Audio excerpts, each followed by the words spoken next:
ce lieu de ta présence.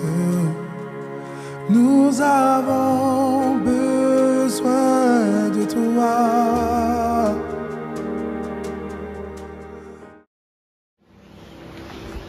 Je vais prier et je vais lire deux portions des Écritures. Et puis ensemble, nous allons partager le message que Dieu m'a emmené te donner. Alléluia. Amen. Si tu es d'accord, tu vas dire Amen. Est-ce que tu peux te tenir debout? Nous allons faire lecture dans le livre de 2 Chroniques, du chapitre 20, à son verset 17. Alléluia. Attends, si tu as trouvé, tu me donnes le meilleur de ton amen, et puis comme ça, nous allons faire la lecture ensemble. On y est? Ok. Alors, la Bible nous dit, dans le livre de 2 Chroniques, le chapitre 20, à son 17e verset, Dieu nous parle ici en nous disant: vous n'aurez point à combattre en cette affaire. Présentez-vous, tenez-vous là, et vous verrez la délivrance que l'Éternel vous accordera. Quelqu'un ne croit pas ici. Si tu crois, tu me donnes le meilleur de ton amour. Amen. Dieu est en train de te rassurer en te disant: tu n'as pas à craindre pour ta situation, parce que celui qui combat pour toi est l'Éternel lui-même. Amen. Quelqu'un ne suit pas. Amen. Alléluia. Saint-Esprit, que ta bouche soit ma bouche, je vais parler poussé par ton esprit. Qu'en avait dit, c'est poussé par ton esprit que les apôtres ont parlé de ta part. Éternel, je veux disparaître afin que tu puisses paraître. Laisse que ton nom soit glorifié. Laisse que ta gloire soit manifestée en ces lieux. Nous ne voulons rien retenir de ce qui va se passer, mais nous voulons te rendre toute la gloire. Toute la gloire. Alléluia. Quand je continue le verset, il nous dit: Juda et Jérusalem, ne craignez point et ne vous effrayez point. Demain, sortez à leur rencontre et l'Éternel sera avec vous. Dis bien Amen. Assieds-toi bien sur la tête des ennemis. Assieds-toi bien. Voilà. Amen. Ton cas est différent.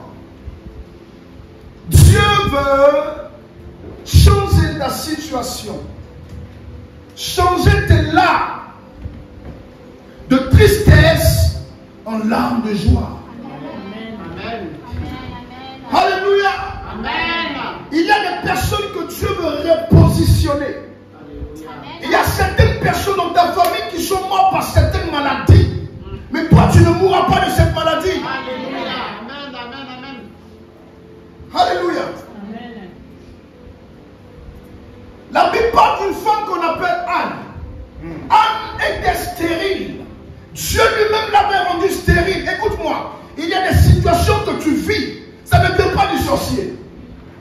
Quelqu'un m'a pas bien dit Amen. Amen. Il y a des situations que tu vis. Ça ne vient pas de l'homme fort de ta famille. Parce que Dieu est avec toi. Et j'aime la parole de Dieu qui dit: si Dieu est avec toi, qui peut être contre toi? Amen.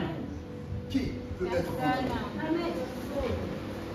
Voilà pourquoi tu dois arriver à un moment de ta vie où tu dois dire: Seigneur, je sais que lorsque tu es avec moi, aucune personne ne peut se lever contre moi.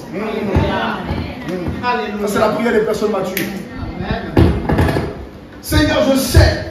Parce que vous avez vu, on a fait des récitations tout à l'heure, on parlait de même dans la vallée de l'ombre de la mort, je n'ai craint aucun mal. Parce que tu es là avec moi. Lorsque tu as Dieu avec toi, tu ne dois plus craindre quelque chose d'autre. Dis-moi bien. La maladie peut se présenter, la maladie c'est une réalité. Mais il y a une vérité qui existe, c'est que Jésus peut guérir. Amen. Alléluia. Pourquoi ton cas est différent? Parce que Dieu t'a rendu différent. Et lorsque toi aussi tu rends Dieu sacré, Dieu te rend sacré. Quand tu fais de l'Éternel ta source, il te donne les ressources. Ah, quelqu'un m'a pas dit Amen. Quand tu fais de Dieu ta référence, tu deviens sa préférence. Amen. Je parle à quelqu'un. Ton cas est différent. Ta maladie ne va pas être emportée. Donc quelqu'un ne m'a pas bien dit Amen. Amen veut dire ainsi soit-il. Et lorsque tu donnes un Amen, le ciel s'ouvre afin que la prière que je suis en train de pouvoir monter pour toi redescende vers toi. Amen. Alléluia. Il y a des situations que tu dois changer par tes prières. La Bible nous parle d'un homme qu'on appelle Jacob. Jacob était dans un lieu en train de prier. Mais il y a une situation qui le dérangeait. Jacob avait un problème. Son nom avait une signification qui pouvait dire usurpateur ou voleur si tu veux. Mais Jacob voulait changer son nom. J'aimerais dire à quelqu'un qui écoute le son de ma voix ici. Si toi aujourd'hui pendant longtemps tu es resté malade, ce n'est pas l'identité que Dieu veut pour toi. Amen. Longtemps tu es resté célibataire, mais ce n'est pas ce que Dieu veut pour toi. Longtemps tu es resté stérile, ce n'est pas dans le plan de Dieu. J'ai une parole du Seigneur qui nous dit, dans le livre de Jérémie, il dit que le projet que j'ai formé sur toi sont des projets de paix et non pas des malheurs. Et donc le malheur n'est pas pour moi. Donc j'écoute que je parlais avec quelqu'un ici en Seigneur. Alors j'écoute que ces paroles te concernaient. Écoutez-moi. Écoute-moi bien. J'ai vu une femme dans la Bible. La Bible parle d'elle comme étant la femme à la perte de sang. Ça veut dire quoi? Que sa maladie était devenue son nom. Est-ce que quelqu'un me suit? Quelqu'un me suit? La maladie était devenue son nom. Comme cette femme-là qu'on peut appeler la prostituée. Tellement tu es resté dans une situation difficile et compliquée.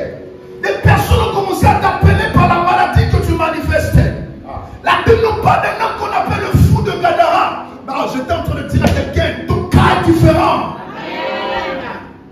Ça doit changer. Oh, regarde ton voisin, ça doit changer.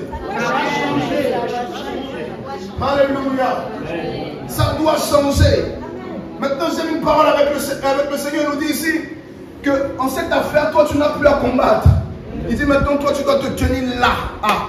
Qu'est-ce que ça représente, se tenir là? Se tenir auprès du Maître.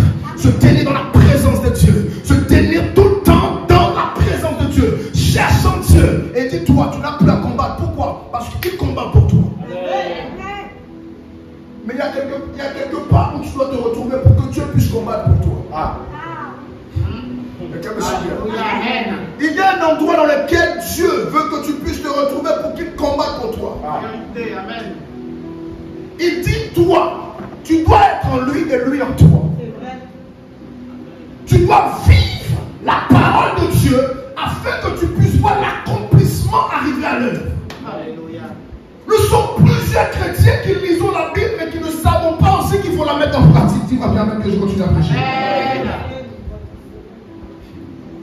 Quand nous lisons le livre de Deutéronome 28, l'Éternel nous parle là-bas, il nous dit quelque chose. Il nous parle des avantages et des inconvénients. Dans le ministère, tu dois savoir qu'en réalité, il y a la loi de Dieu. Un chrétien a une loi parce qu'un chrétien vient vivre dans un autre monde. Quand tu arrives dans cette nation de la France a ses lois. Quand tu enfreins ces lois, je veux parler à quelqu'un sur la terre. Quand tu enfreins ces lois, tu peux comparer devant la justice des hommes. Et si lorsque tu deviens chrétien, tu changes d'identité. Tu vis aussi, quelqu'un ne me comprend pas bien. Tu vis aussi dans un monde. Alors il y a des lois que tu ne dois pas enfreindre. Je parle à quelqu'un. Rends Dieu sacré. Si tu veux la manifestation de la puissance de Dieu sur ta vie, elle définit tout simplement par la manière dont toi tu vois Dieu. Alléluia. Je n'avais jamais entendu dans la Bible une femme dire, à part cette femme à la perte de sang, je n'avais jamais entendu maman, une femme dire, si j'ai pu toucher le pan de son vêtement. La Bible dit, quand elle a vu Jésus, elle a dit, si j'ai pu toucher le pan de sa robe, certainement que je recevrai la guérison.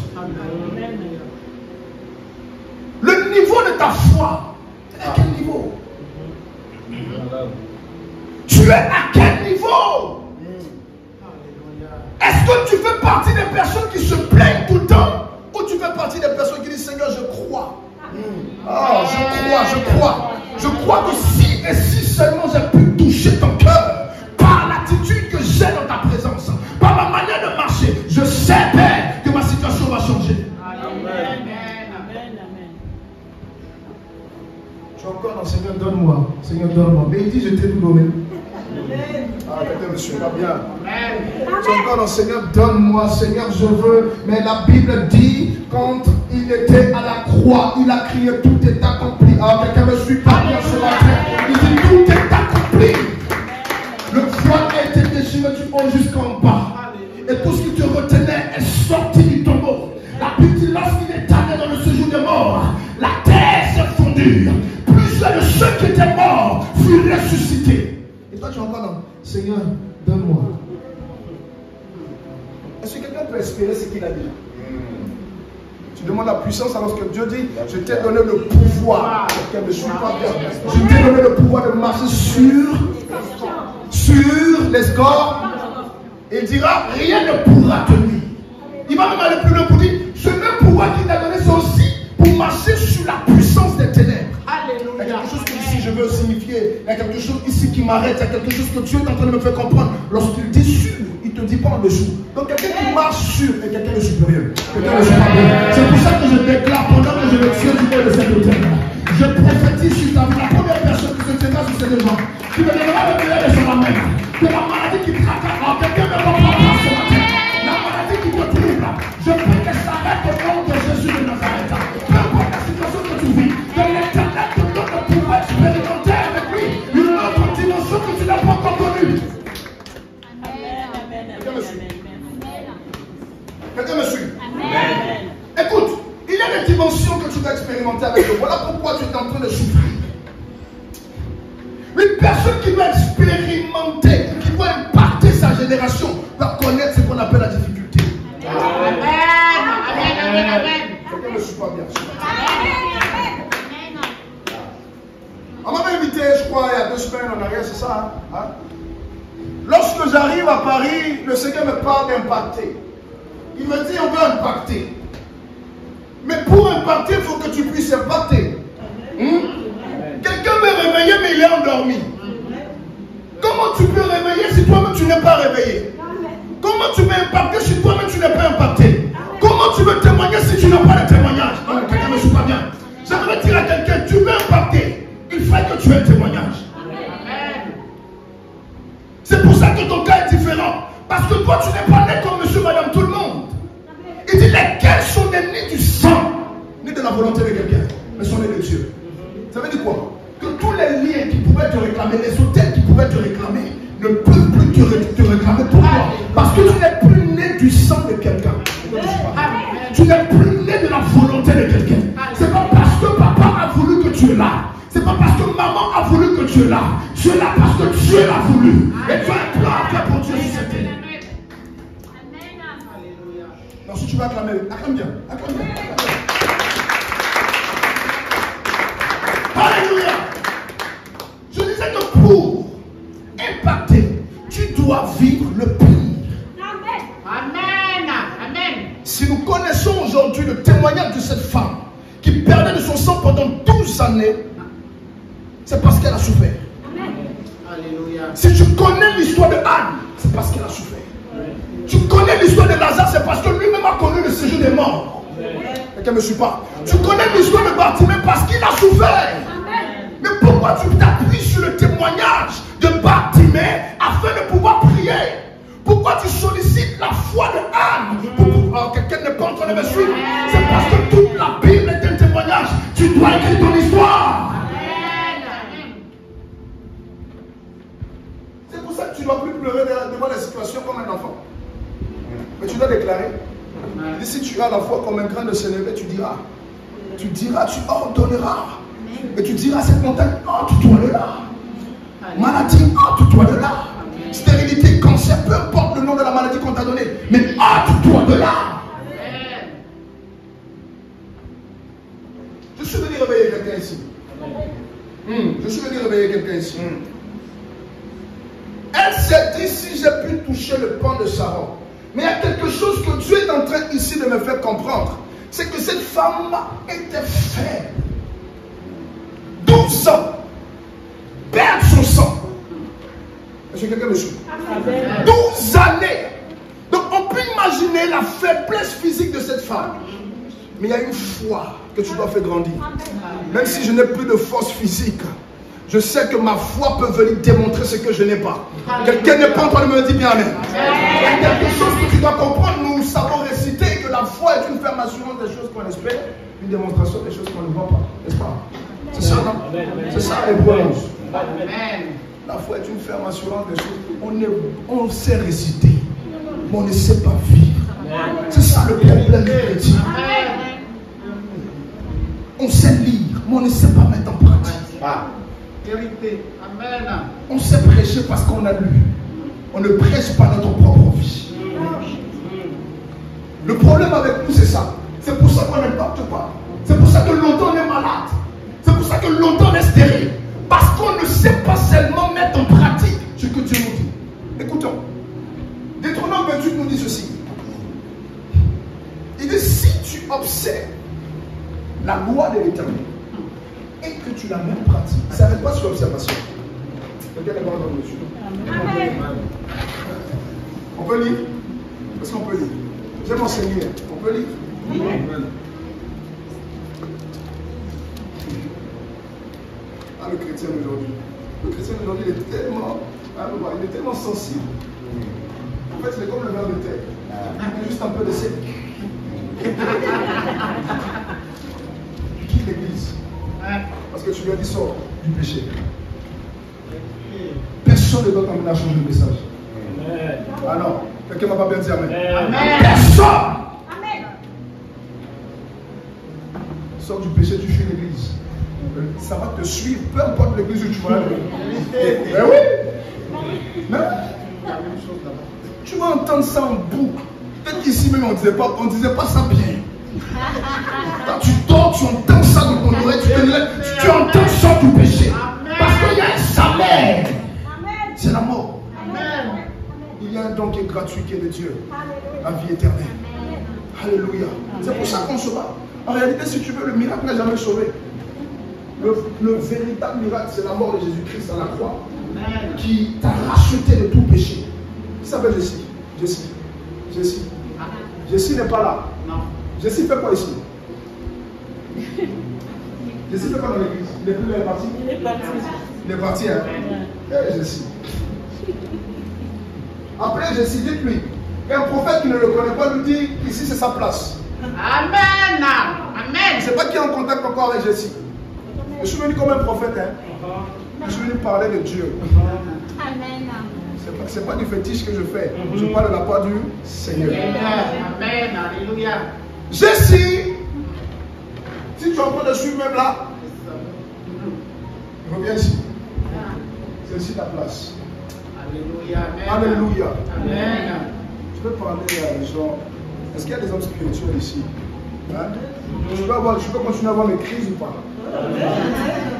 C'est qui Valentine? Valentine, c'est Valentine. Ah non, maintenant, elle arrive. Elle est dans le chemin, elle arrive. Valentine, on t'attend ici.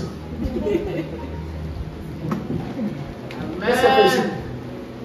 Vous savez Dieu? Je vois un micro entre votre main. Elle est servante de Dieu ici. Oui. Hein? Oui. Oui, c'est ma servante de Dieu. Servant de Dieu ici. Hein? Je vois un micro dans ses mains. Et reste attaché à ce ministère. Dans la grâce ici. Non, même si tu ne crois pas, moi je le crois pour toi. Amen. Le chrétien. Le chrétien a tellement souffert qu'il ne croit même plus qu'il peut sortir de la souffrance. Aujourd'hui, le chrétien ne sait même plus se bénir. Parce qu'il sait seulement que chasser les démons. Satan sort. Mais Satan ne peut pas rentrer là où Dieu est. Amen. Mais quelqu'un ne me comprend pas ce matin. Amen. Si tu laisses la place au Saint-Esprit, quelle place aura le diable dans ta vie? Aucune. C'est pour ça que sers Dieu avec crainte et obéissance. Amen. Quelqu'un n'est pas en train de me dire. Amen. Sers Dieu avec crainte et obéissance. Écoute ce qu'on te dit. Et la capacité de pouvoir écouter la voix de Dieu. Dieu ne descendra pas lui-même pour te parler. Je te le dis. Parce que même s'il le fait, tu vas fuir. Tu vas même peut-être mourir. Parce qu'il dit, nul ne voit ma face et ne vit.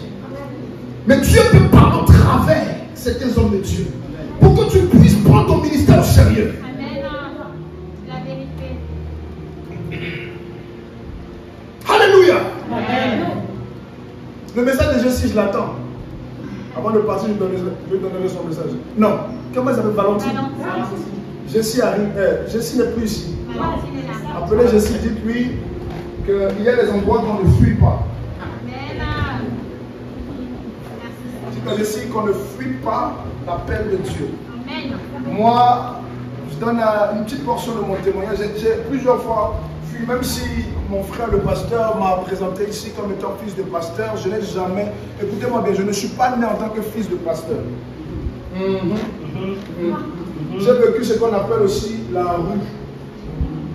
J'ai connu la prison, j'ai connu les bracelets électroniques, j'ai connu les femmes aussi. Oui, j'ai trouvé mon plaisir dans plein de choses qui ne glorifiaient pas le nom du Seigneur. Puis le Seigneur nous a appelés à son service. Et lorsque le Seigneur nous a pris sale qu'on était, on peut toujours dire, Seigneur, nous pouvons te glorifier. Parce que nous aussi, tu peux parler au travers de nous. J'aimerais dire à quelqu'un ici qui est en train peut-être de se poser la question sur sa vie.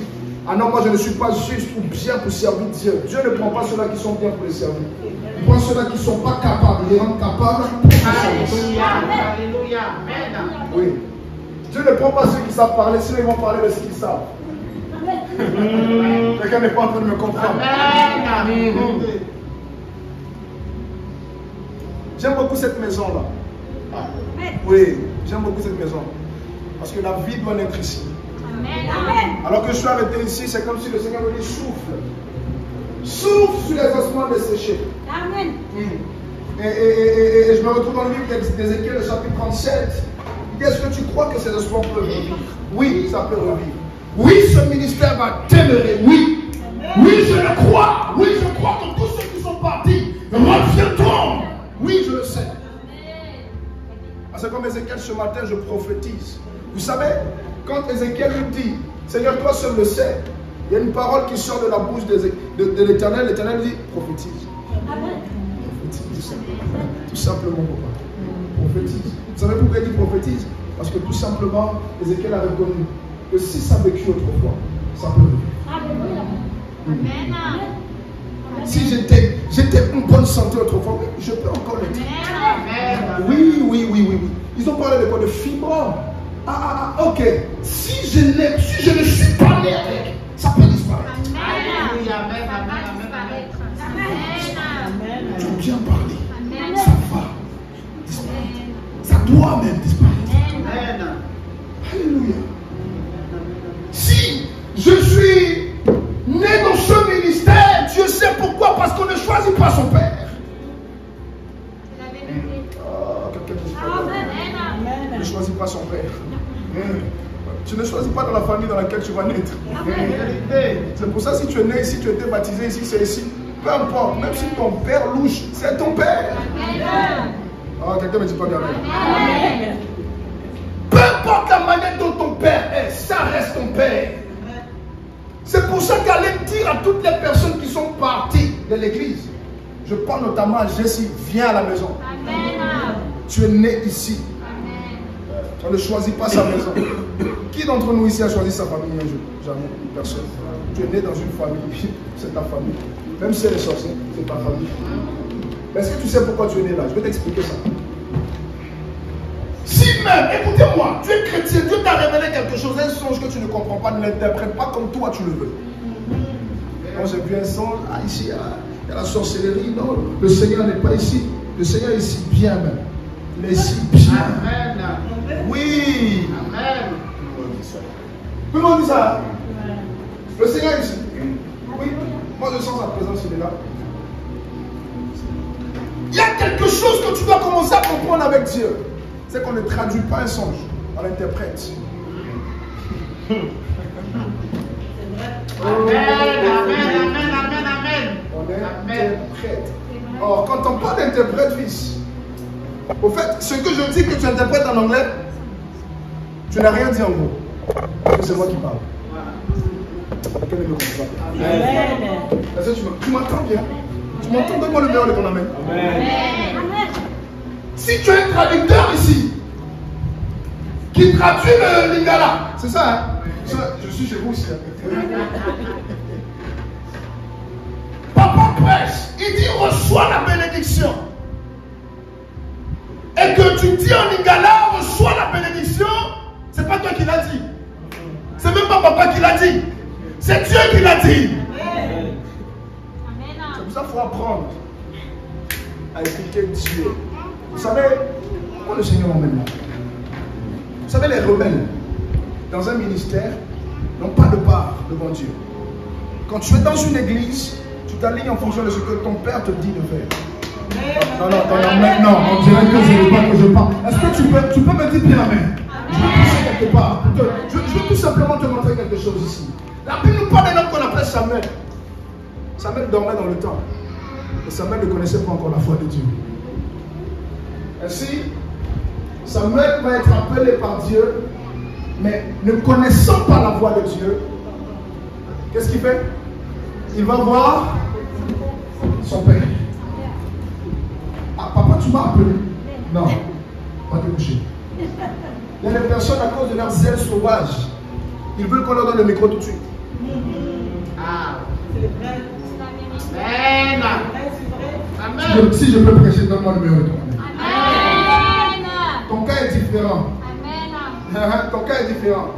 Vous savez, les armes officielles, je ne t'expose pas au danger. Parce que lorsque je te prends, que je te mets sur la chair, je t'expose au danger. Ton cas est différent, c'est pour ça que Dieu prend son temps.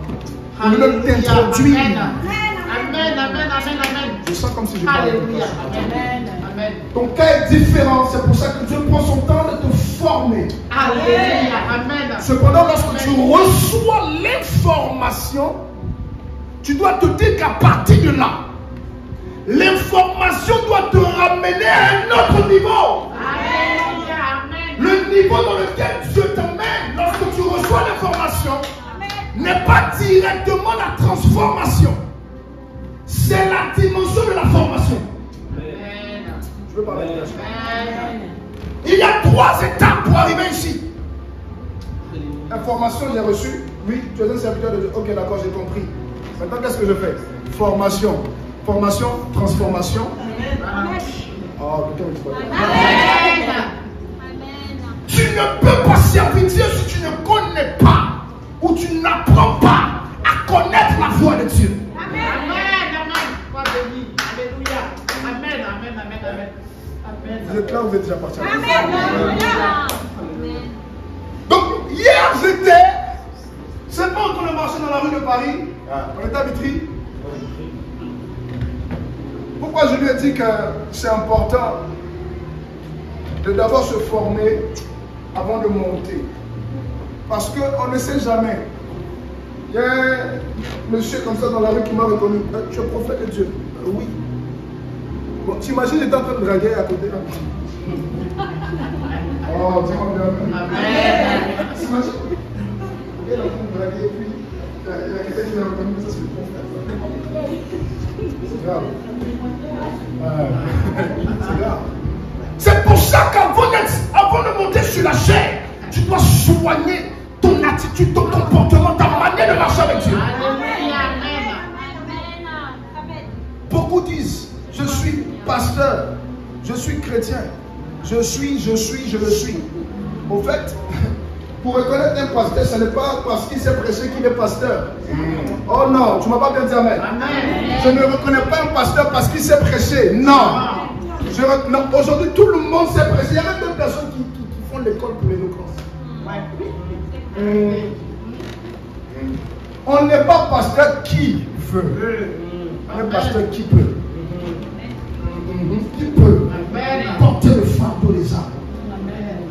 Qui peut prier pour les malades. Qui peut intercéder pour l'église. Qui peut. Papa, c'est ton noyau. Ça, c'est juste le noyau de l'église. Ça, c'est pas l'église. C'est le noyau de l'église. Je t'en train de dire que Dieu va t'emmener dans une autre dimension. Toi qui écoutes le chant de ma voix, écoute-moi bien. Écoute-le. Je parle à quelqu'un. Écoute-le. La Bible nous parlait de Samuel. Il dormait dans le temple vraiment. Samuel, La Bible dit le jour, pendant ce temps, il y a une saison dans laquelle Dieu ne parlait plus. Et la vision d'Élie le sacrificateur était trouble. Cependant, il y a quelque chose ici que la Bible vient nous mentionner. La Bible dit que la vision ou la lampe d'Élie n'était pas encore éteinte.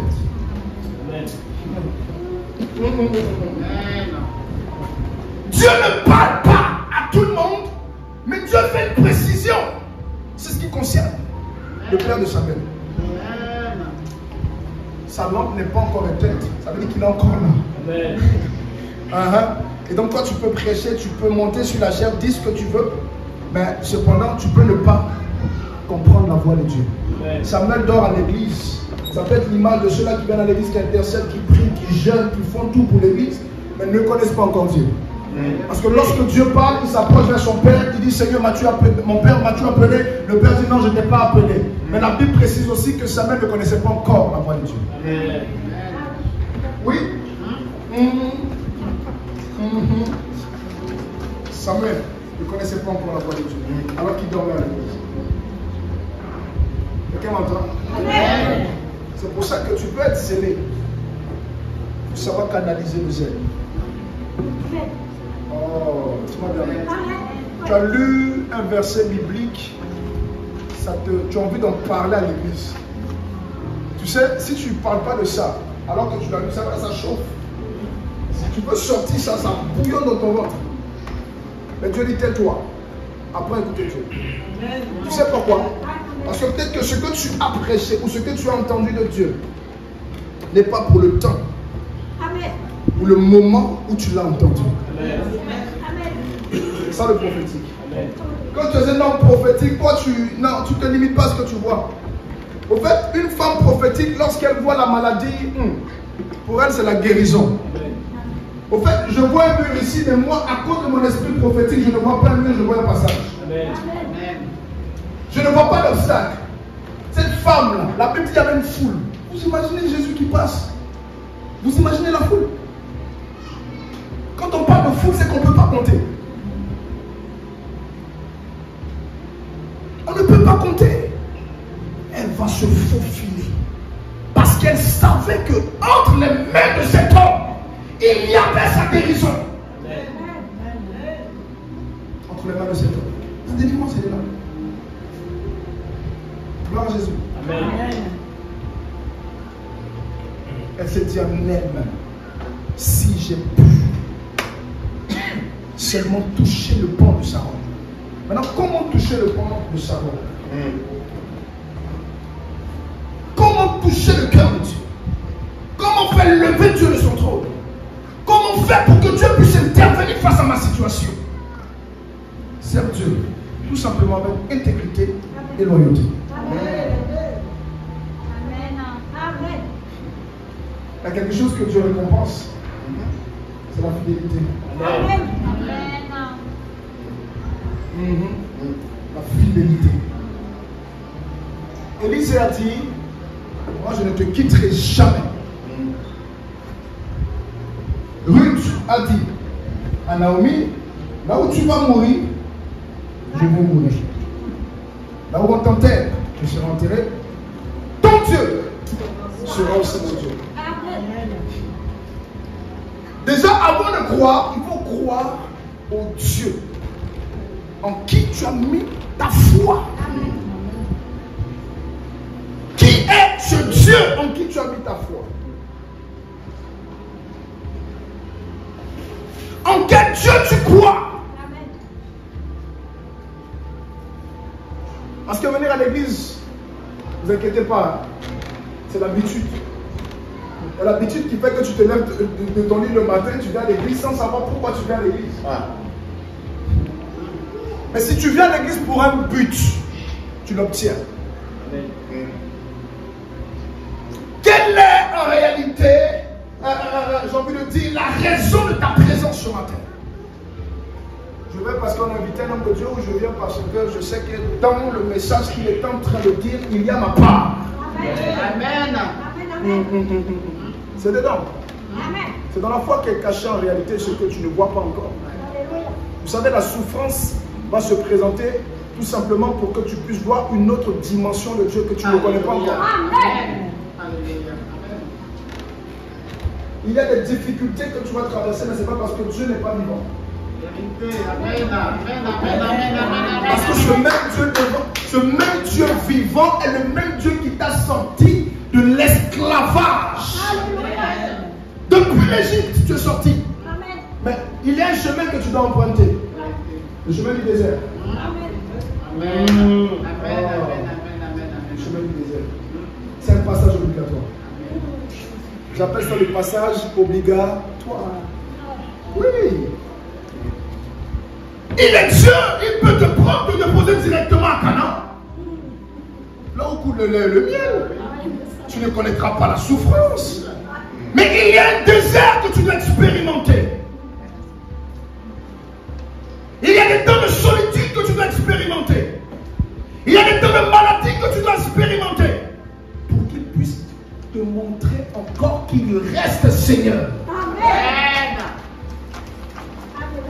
Il n'a pas dit que tu vas mourir dans le désert. Mais il a parlé de la traversée du désert. Amen. Quand on parle de traversée, c'est différent de demeurer. Amen. Amen. Ça veut dire que je suis là pour un temps, mais je ne demeure pas là. Amen. Je traverse pour arriver à Canaan. Quelqu'un me suit? Amen. Donc j'étais en train de dire à quelqu'un, je suis en train de t'annoncer ce matin que la souffrance que tu vis n'est pas éternelle. Amen. La difficulté que tu vis n'est pas éternelle. Amen. Il y a aussi un temps où tu vas relever ta tête. Amen. Il y a des passages qui sont obligatoires. Avec Dieu, c'est comme ça. Tu ne peux pas. Tu ne peux pas imposer ce que tu dois dire. Imposer. Non, bah oui, non. Tu ne peux pas. J'impose le rythme à Dieu. Écoute-moi. Dieu ne te répondra jamais parce que tu pries beaucoup. Tu peux te choquer? D'accord. Dieu ne te répond pas parce que tu pries beaucoup. Dieu te répond selon son temps. C'est tout. C'est tout. Et c'est pas à cause de la multiplication des prières que Dieu entend ta prière. Ah non. Il a le temps.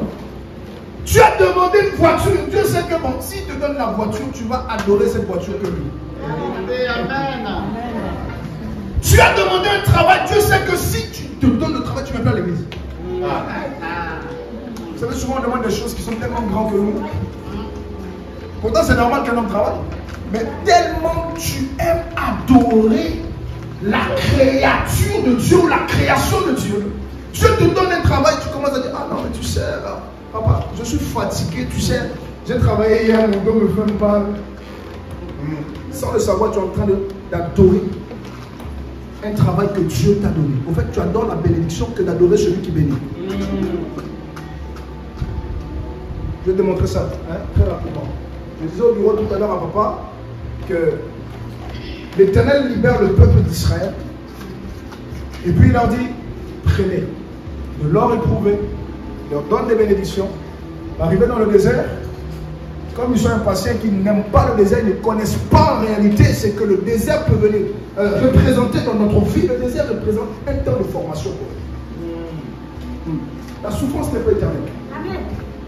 Quelqu'un m'entend? Amen. Et donc, par le manque de patience, qu'est-ce qu'ils vont faire? Ils vont se créer un Dieu. Avec quoi? La bénédiction que Dieu leur a donnée. Qu'est-ce qui se passe? Moïse descend, colère, sainte, casse. C'est comme ça que quand Dieu te donne le travail, tu commences à adorer le travail, tu ne comprends pas pourquoi je ne travaille plus. Oui, ça fait un moment que tu es au chômage. Reviens auprès du trône. Dis Seigneur, je sais, j'ai péché contre toi. Le problème avec nous les chrétiens, c'est qu'on est orgueilleux même avec Dieu. Même avec Dieu, tu es orgueilleux. Toi, je ne sais plus si c'est une délivrance qu'on va te faire. Quoi? Alléluia. Amen. L'humilité précède la gloire. Reviens auprès du Maître, dis Seigneur, je sais que j'ai fauté. Et compassion. Amen. Alléluia. Écoute-moi, je vais te dire quelque chose. Pour voir Dieu se manifester de manière extraordinaire dans ta vie, tu dois faire des choses extraordinaires pour lui.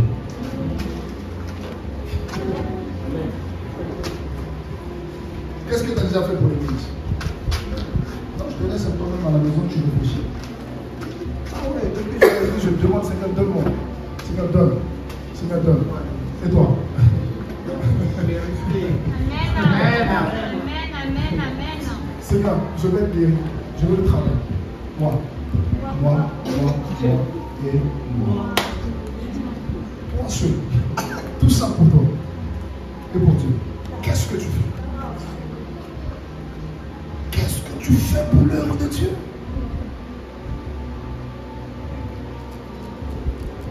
Alléluia. Amen. C'est ce message que je dois t'enseigner. J'étais venu à dire l'autre message pour te réveiller vraiment. Mais parce que ton cas est différent et que Dieu, il a orienté le message comme ça. Même dans le même thème, il a orienté le message. Je te connais à quoi? Reçois.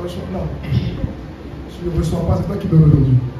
Tu vas dire Amen. Tu as besoin de ton cœur. Alléluia. Tu as besoin de ton cœur.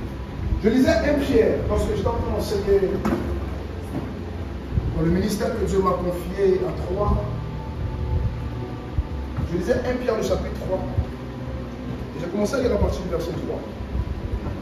Et l'Éternel dit, la parure qu'il recherche de toi ne sont pas dans tes tresses, ni dans les maquillages, mais la parure intérieure. Au fait, qui se trouve dans le cœur. Si tu veux, la sincérité avec laquelle tu sers Dieu. Je parle à quelqu'un. Amen. C'est le que je parle. Sers Dieu avec ton cœur. Arrête de demander comme un enfant, Seigneur, donne-moi, Seigneur. Et toi, qu'est-ce que tu donnes? Il y a des personnes dehors qui meurent. Il y a des personnes qui sont malades dans les hôpitaux. Qu'est-ce que tu fais déjà avec ce que Dieu t'a déjà donné? Pour en demander encore. Alléluia. Amen. Quand tu reçois le Saint-Esprit, tu deviens surnaturel. Il y a des choses que tu fais avec tes mains. C'est pour ça que j'aimerais dire à quelqu'un qui écoute le son de ma voix, pas avec la force que tu as. Comme je dis, Dieu t'a donné une force. Peut-être que tu méprises ou que tu n'as pas encore réalisé. Ce pour lequel tu vois, il y a les Madianites qui viennent à chaque fois piller tes ressources. Tu travailles, tu ne vois jamais en réalité tes finances. C'est comme si lorsque tu finis de travailler, tu vois que, allez, bon, quelqu'un t'appelle, ah, il y a quelqu'un qui est malade ici, il faut envoyer ta richesse, il faut envoyer ton argent. Tu ne vois jamais, tu ne profites jamais de ta richesse. Mais il y a une main noire qui est cachée derrière. Maintenant, quand Zédon va aller se plaindre, Dieu va lui dire qu'en réalité, entre tes mains, il y a une force.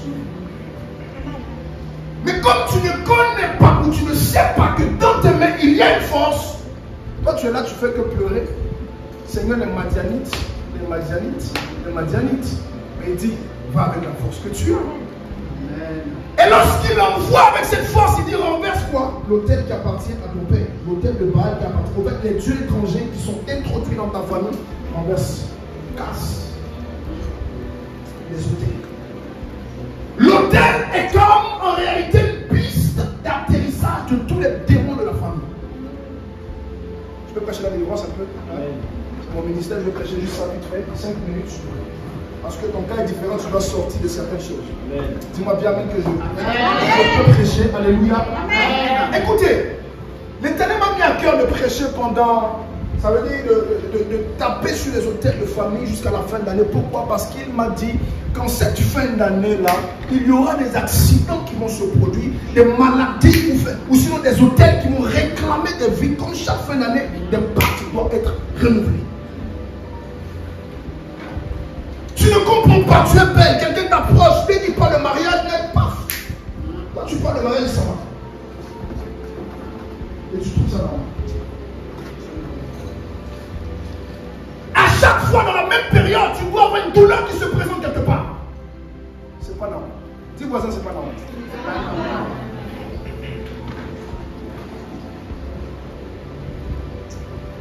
Écoute, l'homme fort de la famille peut mourir, mais tu vas souffrir toujours.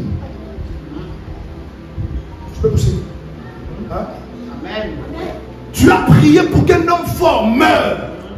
Tu as prié pour que le sorcier ou la sorcière de la famille meure. Mais tu souffres toujours. Pourquoi? Parce que la Bible nous dit ici en Exode que longtemps après que Pharaon soit mort, les enfants d'Israël étaient encore sous la servitude.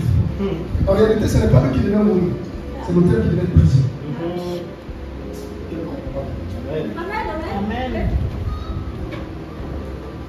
Ne prie pas pour l'homme que tu as vu dans ton songe. Ne prie pas pour l'homme que Dieu t'a montré dans tes songes. Prie pour l'autel, casse l'autel, renverse l'autel. Parce qu'en réalité, l'homme peut mourir, mais l'autel peut demeurer. Je disais, c'est mon ministère, je peux continuer. Oui.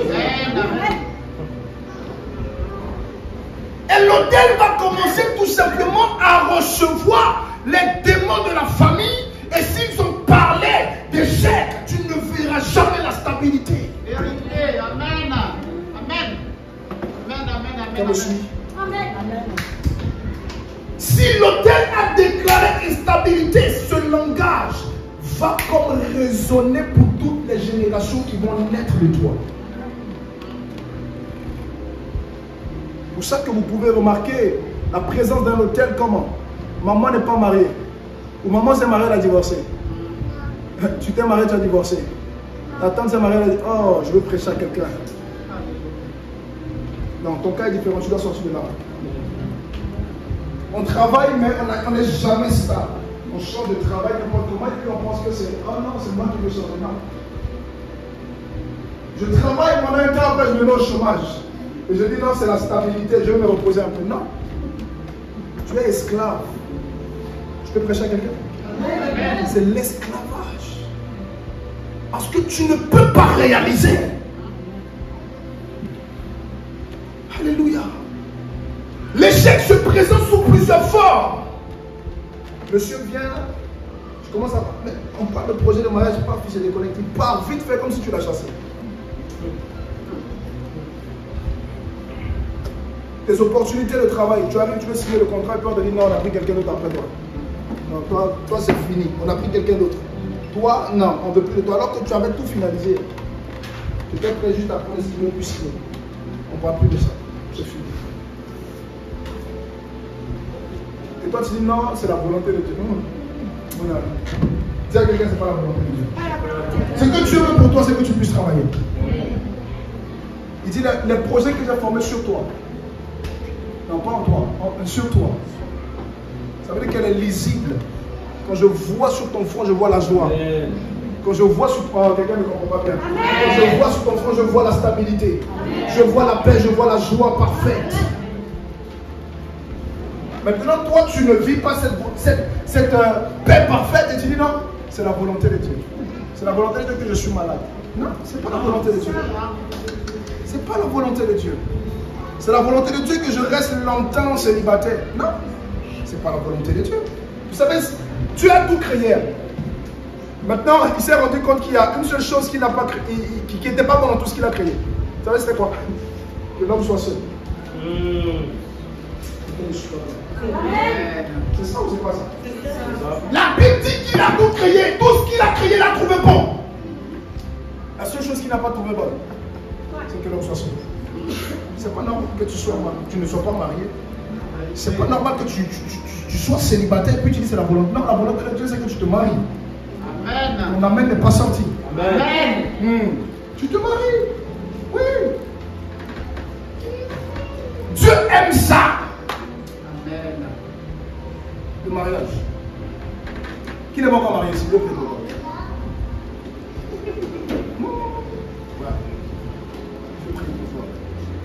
Parce que tu dois te marier. Dis bien Amen. Amen. Dis bien Amen. Amen. Te mariage en réalité ne sauve pas, mais c'est bon. Ouais, c'est bon. Oui. Je peux vous dire que c'est bon parce que Dieu m'a fait grâce. Oui, ma femme, elle a 3 gens de ministère là-bas. Elle est aussi prophétesse. Elle sert Dieu. Et je m'aime de tout mon cœur. Amen. Dis bien. Je suis marié. Bien même. Ça va? Alléluia. Amen. Acclame le Seigneur.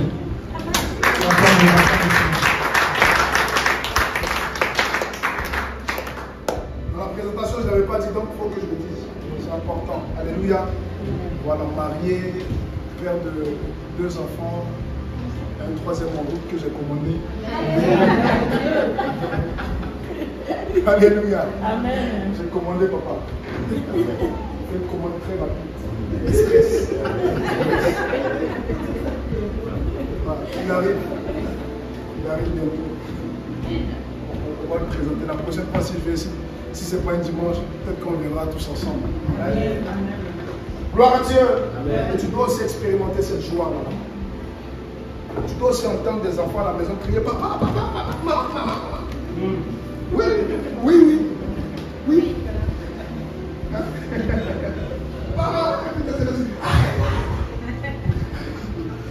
C'est une bénédiction. C'est pour ça que toutes les personnes à qui on a dit tu ne vas pas enfanter, je déclare du haut de cet hôtel que Dieu puisse bénir tes entrailles. Amen. Amen. Le diable peut parler, mais j'aime une chose, c'est que la seule parole qui est la vérité, c'est la parole de Dieu. Amen, c'est vrai. On parle des démons de famille qui font des libations, déclarant des mauvaises paroles sur votre vie. Et puis vous, quand vous vous levez, c'est Seigneur, merci. Tu n'as pas de vie de prière. Tu es en danger. Amen. Oui, tu es en danger. Commence à prier. Prie fort. Ton voisin va dire, hey, s'il te plaît, prie. Prie. Ne t'arrête pas comme Daniel. Prie. On dit à Daniel, peut-être toi arrête de prier, puis il ouvre la fenêtre et puis prie. Oui. C'est ça. Paul dit, qu'est-ce qui peut m'empêcher? Quoi? Qu'est-ce qui peut me séparer de l'amour de Dieu? Quoi? Pourquoi est-ce que tu sers Dieu? Tu sers Dieu parce que Dieu s'est donné. Hein? Ne sers pas Dieu pour ce qu'il a. Sers Dieu pour ce qu'il est. Oh, sers Dieu pour ce qu'il est. Je disais à papa tout à l'heure, si nos motivations de venir à l'église, c'est parce que Dieu bénit, on a échoué. Tu as échoué. Tu peux même rentrer à la maison. Reste même à la maison. Si tu viens parce que Dieu t'a, viens pour ce qu'il est. Écoute, je te dis quelque chose. Lorsque tu cherches Dieu pour ce qu'il a, tu n'auras jamais. Mais lorsque tu cherches Dieu pour ce qu'il est, dans ce qu'il est, tu obtiens ce qu'il a. Amen. Oh. Seigneur. Seigneur, l'envoyez pas. C'est l'héritage de l'envoyé que nous allons donner. Acclamez Dieu pour mon Père.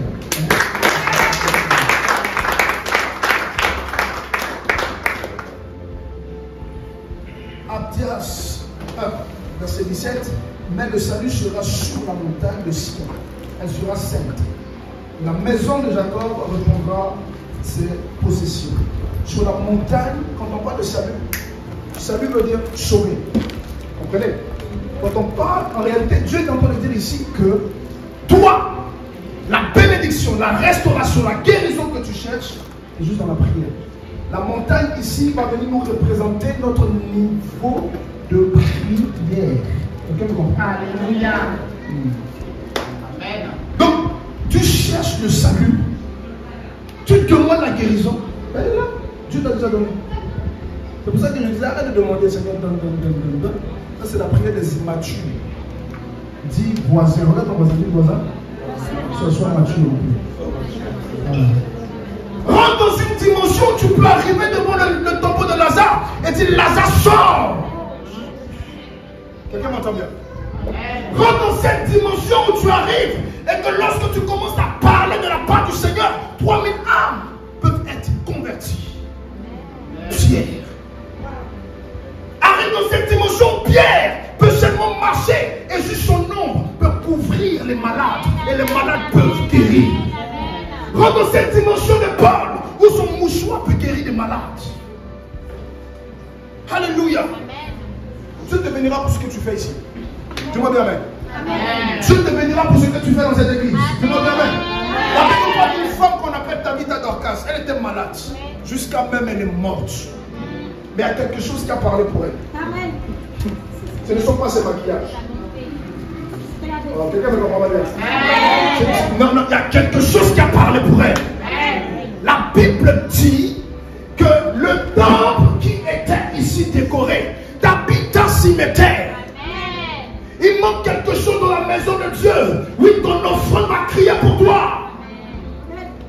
Pense à ça. Seigneur, ma maison, mon travail, maman est le Dieu. Tu ne peux pas servir de Dieu à la fois. Il dit soit tu choisis maman, soit tu me choisis. Maintenant, toi, tu as choisi maman.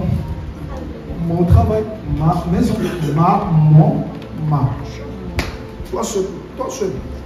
Et pour Dieu. Fais-le de Dieu avec crainte et obéissance. Amen. S'il te plaît. Amen. C'est dedans qui est caché en réalité ton salut. C'est dedans qui est caché en réalité ton salut. Dis-moi bien, amen. Le travail que tu fais pour Dieu.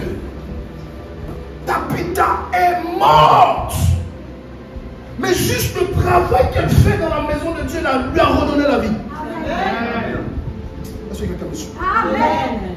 Il y a des œuvres que tu poses dans la maison de l'Éternel qui parlent pour toi. Amen.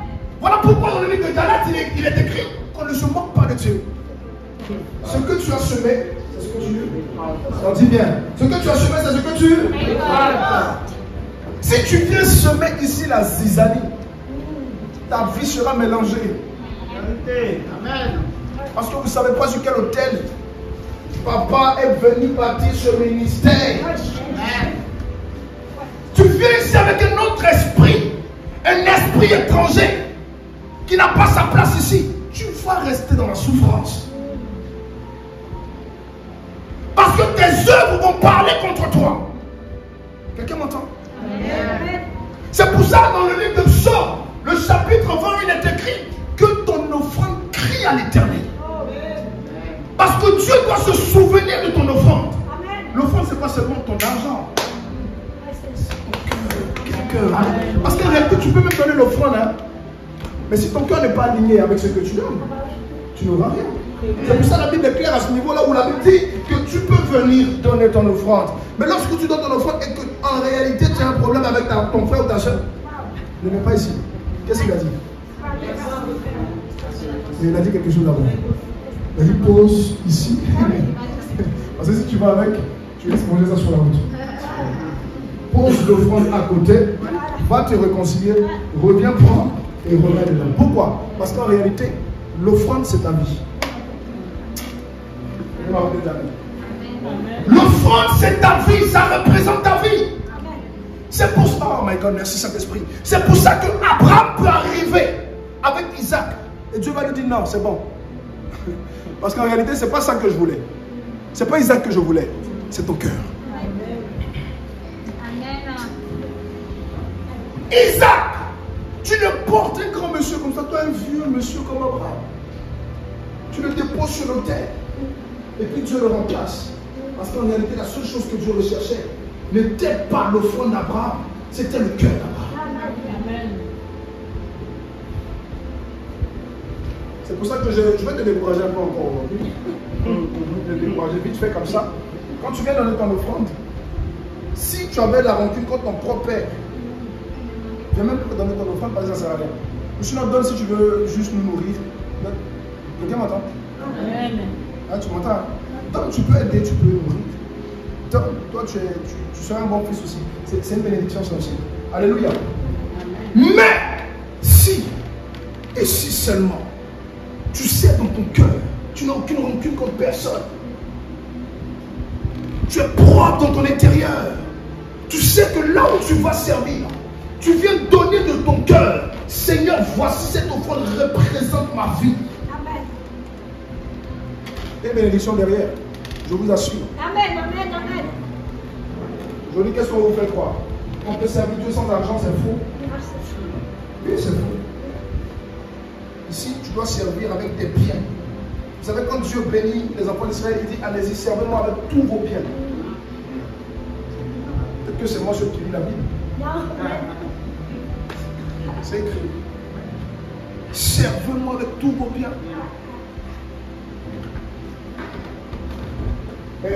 L'église est l'Europe. L'église en France. En fait, on est dans les calculs avec Dieu. Tu n'es pas béni parce que tu calcules trop avec Dieu. Donne de tout ce que tu as. La Bible nous parle d'une femme, une vieille femme. Jésus était arrêté près du trône. Et pendant qu'il est arrêté près du trône, il y a quelque chose qui se passe. L'offrande est donnée. Il y a d'autres qui viennent avec des gros billets.